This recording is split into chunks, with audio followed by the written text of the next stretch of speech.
Hola amigos, bienvenidos a su programa de Radio Dados por su Palabra. Hoy estaremos estudiando el libro de Números, el capítulo 30. Vamos, como siempre, a orar antes de iniciar nuestro estudio. Buen Dios, ayúdanos hoy a entender el valor de nuestra palabra y que podamos poner en práctica en nuestra vida este principio de que nuestro sí sea sí y nuestro no sea no. En Jesús. Amén. El capítulo 30 de Números nos trae a la legislación sobre los votos. La información que se nos da en este capítulo sí es en cierta forma nueva. Es decir, tanto Éxodo como Levítico han tocado el tema de los votos, pero la legislación que hay en cierta forma es un poco exigua, ¿no? La información es poca. En el capítulo 30 del libro de Números lo que se hace es ampliar y sobre todo se tienen en cuenta nuevas situaciones que han surgido con el paso del tiempo sobre el asunto de los votos. Es decir, cuando una persona hace una promesa y dice, bueno, voy a hacer tal cosa si esto pasa. Entonces empieza el capítulo 30 de Números es a legislar sobre lo que ya se ha dicho previamente. Lo que se ha dicho previamente es muy sencillo. Si una persona hace una promesa, tiene que cumplirla. Entonces el capítulo 30 lo que hace es entrar a detallar posibles circunstancias respecto a este principio general de cuando un hombre hace el voto al Señor. Por ejemplo, versículo 2. Si un hombre hace un voto al Señor o hace un juramento para imponerse una obligación, no faltará su palabra, hará conforme a todo lo que salga de su boca. Entonces este es el principio. Si una persona hace una promesa, la cumple. Ahora, versículo 3, aquí es donde empieza ahora ese principio a encontrarse con situaciones que requieren una meditación, que requieren un acercamiento, ¿sí? Desde el punto de vista legal. Entonces ahora aquí viene el texto bíblico a decir, este principio de una persona hace su voto, pero si se encuentra esto, entonces ¿qué pasa? Bueno, eso es lo que hace el capítulo. Dice, si una mujer hace un voto al Señor y se impone una obligación en su juventud estando en casa de su padre y su padre escucha su voto y la obligación que se ha impuesto y su padre no le dice nada, entonces todos los votos de ella serán firmes y toda la obligación será firme.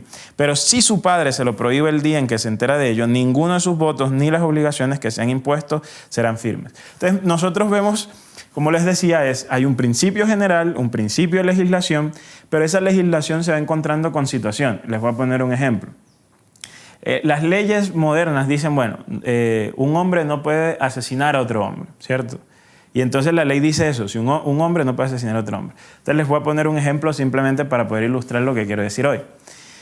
Digamos que los robots llegan al punto donde ellos tienen conciencia, donde no son dominados por alguien más. Y entonces un robot llega y asesina a una persona.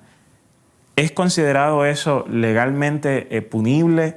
¿Cierto? O sea, se puede decir que la ley cobija ese caso, porque el principio dice que un hombre no va a asesinar a otro hombre, pero entonces aquí es un robot.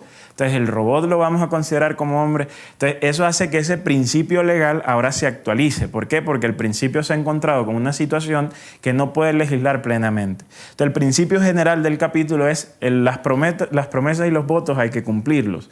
Pero entonces empiezan a surgir situaciones que complican un poco esa declaración quizás un poco axiomática, que es lo con lo cual inicia el capítulo.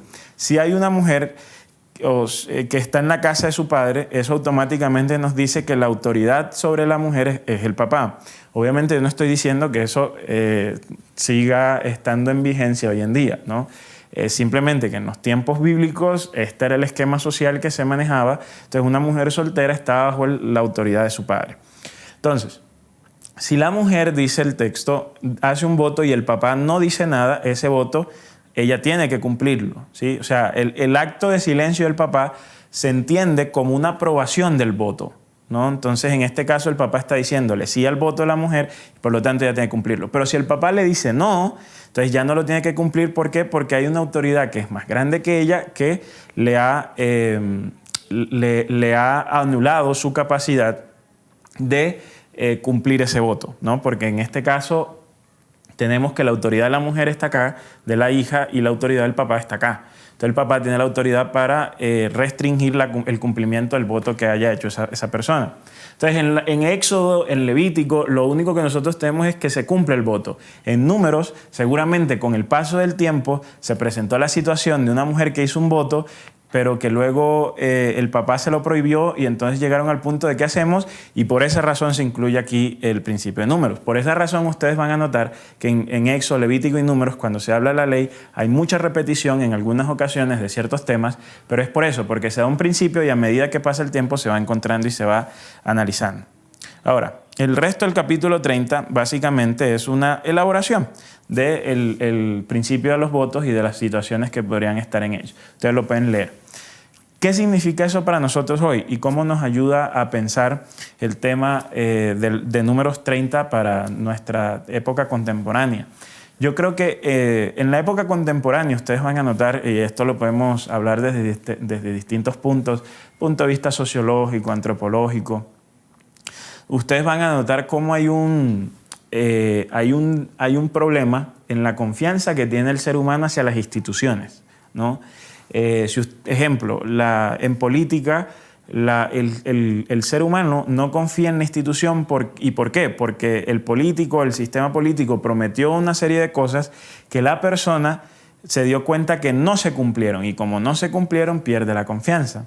Entonces hoy en día hablamos de que las mentes posmodernas no confían en el Estado, no confían en la iglesia, no confían en los padres, no confían en las narrativas, o sea, no confían básicamente en nadie, a veces ni confían en ellos mismos, ¿no? Entonces esta es la forma en que se aborda, por así decirlo un poco, la mente secular, la mente posmoderna. Pero aún los cristianos tienen problemas con la fe y tenemos problemas para confiar de forma general. Y parte de esos problemas para confiar está, como lo decía, en cuando una persona dice que va a hacer algo, pero no lo hace. Entonces el capítulo de hoy lo que nos enseña es que nuestra palabra debiese ser honesta y que cuando nosotros decimos algo debiésemos cumplirlo. Entonces si usted hace una promesa, cúmplala. Y si usted hace una afirmación, que eso sea verdad. Es decir, el capítulo 30 de Números nos lleva a pensar en lo que decimos.